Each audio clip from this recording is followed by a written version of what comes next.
प्रदेश में चुनाव जो होने वाले हैं, विधानसभा के भी होने वाले हैं, लोकसभा के, हाँ, क्या वहाँ चुनाव लड़ेंगे? नहीं अभी कोई फैसला नहीं हुआ। जगन तो हमारा दोस्त है और रहेगा। तो आपका सपोर्ट है सर? नहीं भाई, आप भी मेरे दोस्त हैं, दुश्मन है क्या आप मेरे? अपना काम आप करते, मेरा काम मैं करता हूँ। चुनाव सर नहीं, आप साथ नहीं, देखिए अब तक तो बीजेपी वहां पर टीडीपी से अलायंस कर ली। तो आप प्रचार में नहीं जाएंगे जगन? सुनिए, सुन तो लीजिए। बीजेपी नायडू एक साथ आ गए और चंद्रबाबू नायडू ने नरेंद्र मोदी को टेररिस्ट कहा था। निकाल कर देख लीजिए, हम झूठ नहीं बोल रहे हैं, निकाल कर देख लीजिए। और फिर बीजेपी वाले हमको बोलते ये आतंकवादियों की सपोर्ट करता है। अब देखिए, क्रोनोलॉजी समझिए आप, अजीब मामला है।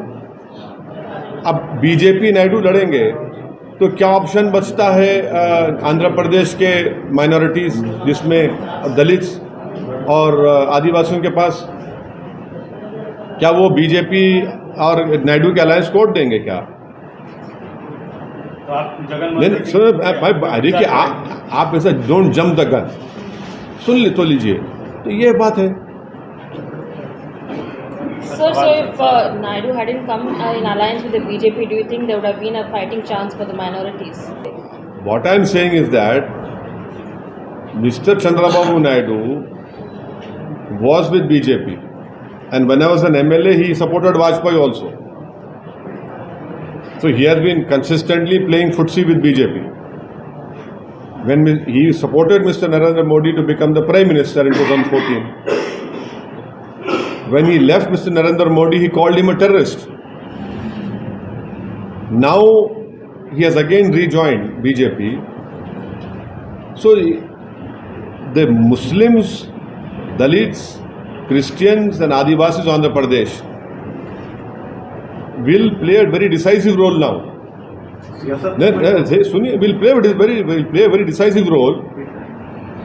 You will see what will happen. Sir, Haryana की पॉलिटिकल सिचुएशन, हाँ, जियो मैं इलेक्शन लड़ा तो बी टीम हो जाता हूँ। और कोई सुनिए और कोई बीजेपी से अलायंस कर लेगा तो दूध का धुलावा रहेगा।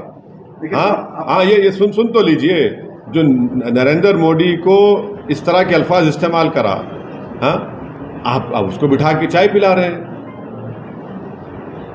और जो CAA का कानून बना रहे हैं, क्या वो आंध्र प्रदेश पे नहीं होगा? देश में अगर NPR NRC होगा तो आंध्र प्रदेश में नहीं होगा क्या? आंध्र प्रदेश में भी होगा। सर, सबसे इंटरेस्टिंग सवाल, AHA न्यूज को लाइक करें, शेयर करें और सब्सक्राइब करना ना भूलें।